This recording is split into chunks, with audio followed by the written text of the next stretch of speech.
Dan sepertinya pasti dilaksanakan sih kayaknya. Biasanya kalau Pak Gubernur ada ngomong, biasanya.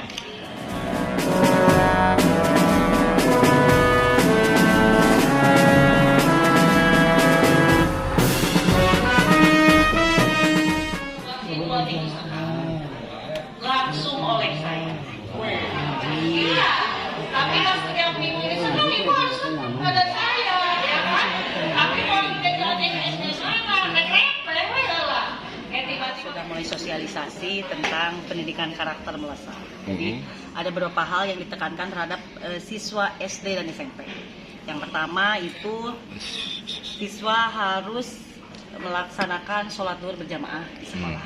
Kalau ada yang sudah punya musola, dilakukan di musola. Kalau tidak ada, di kelas masing-masing.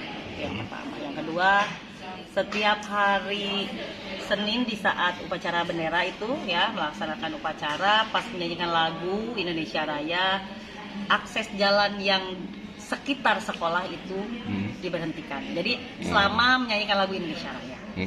Terus selanjutnya hari Selasa sampai dengan Sabtu ya. Kalau SD kan masih sampai Sabtu tuh ya. Itu kita mendengarkan lagu Indonesia Raya dengan siap siaga. Itu di kelas dilaksanakan. Untuk selanjutnya hari Jumat.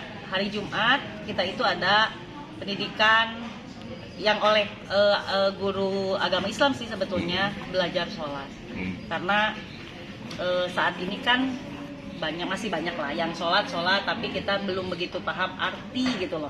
Jadi pelajaran sholat itu dilaksanakan di hari Jumat dengan belajar mengaji. Dan itu masih kita komunikasikan memang dengan MUI. Terus selanjutnya yang terakhir itu ekstrakurikuler. Itu hari Sabtu. Jadi pramuka itu wajib dilaksanakan. Ya. Jadi itu program yang minggu besok akan kita launching, baru sosialisasi tentang pendidikan karakter melesat. Selanjutnya di bidang kesehatan. Tadi saya sudah sosialisasi juga, tapi tadi teman-teman di sana saya langsung ke sini gitu ya. Jadi ini tentang kesehatan ya.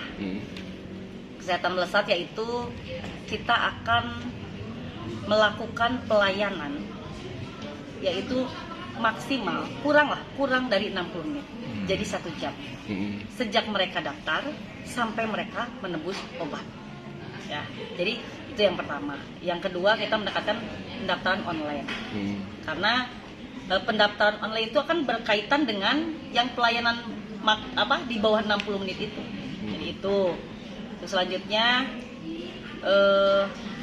dokter spesialis itu kan dokter lah ya. Pelayanan dokter itu jam 8 pagi sudah standby di Polri. Selama ini masih ada yang telat-telat ya. Jadi intinya peningkatan kesehatan itu ditingkatkan lebih baik. Jadi pelayanan kita kurang dari 60 menit itu yang terpenting. Dan selanjutnya kita akan melakukan penjemputan pasien yang kurang mampu ya. Ada beberapa penyakit lumpuh gitu loh. Terus hipertensi dan lain-lain ya. Biasanya ada kriterianya memang. Jadi tetapi dengan catatan yang kurang mampu itu akan kita jemput ya, ke lokasi dijemput ya, setelah itu diantar jemput lah sama kita. Jadi itu yang akan kita laksanakan.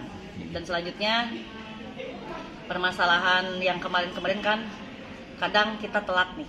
Kita ini berbicara pelayanan lah ya sebetulnya. Jadi kadang kita rujukan dari puskesmas ke Pandega kan itu kadang juga lama. Jadi itu sekarang mah pokoknya namanya rujukan dari puskesmas ke Pandega, administrasi menyusul. Udah darurat udah kirim aja ke Pandega. Jadi tidak administrasi dulu. Saya bilang kalau administrasi dulu lama lah kejadiannya. Orang kalau parah itu kan bisa amit ya, bisa tidak tertolong kan. Jadi sekarang pokoknya tangani dulu udah kirim aja ke Pandega. Jadi tidak menunggu administrasi. Jadi administrasi menyusul kira-kira. Jadi yang terpenting kesehatan melesat itu peningkatan layanan kesehatan kita yang ditingkatkan dan kita akan launching mobil untuk penjemputan pasien yang kurang mampu. Di antaranya itu tadi teman-teman. Berapa ambulan atau apa?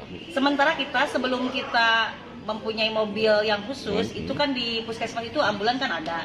Jadi sebagian memakai ambulan karena ada di puskesmas ada yang punya ambulan 2 gitu. Jadi 1 bisa digunakan untuk melakukan penjemputan.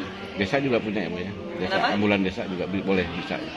Ya ambulan desa itu punya desa, harus koordinasi dulu sama desa. Kalau ambulan desa ya, kita juga punya gitu loh. Ambulan yang menggunakan ambulan yang ada di puskesmas. Karena setiap puskesmas itu kita sudah punya ambulan semua. Bahkan ada yang 3, ada yang 2 gitu loh. Jadi saya rasa itu cukup dan kegiatan ini, program ini akan saya pantau 2 minggu sekali oleh saya sendiri. Evaluasi ya. Ya, evaluasi. Tadi Bu dikatakan untuk pelaksanaan yang bidang keagamaan ya, yang mengaji itu waktunya mungkin jadwal ininya. Oh, di hari Jumat. Hari Jumat. Oke, di hari Jumat. Itu pelaksanaan keagamaan di hari Jumat. Pelaksanaan ekstrakurikuler, kerja bakti itu di hari Sabtu. Kan kerja bakti, nanti setelah kerja bakti kan itu botram biasa tuh. Itu di hari Sabtu. Kalau untuk tanggapan yang jam malam, Saya senang. Saya mendukung. Saya sudah ngeluarin surat edaran juga, sudah diedarkan semua. Saya menyetujui program PKDM. Ya. Anak-anak kita biar disiplin. Jadi udah jam segitu ya udah harus sudah pulang ke rumah. Oh, jadi belajarnya di rumah ya? Apanya? Kalau jam malam itu seperti gimana? Ya belajarnya di rumah lah, jangan di warung.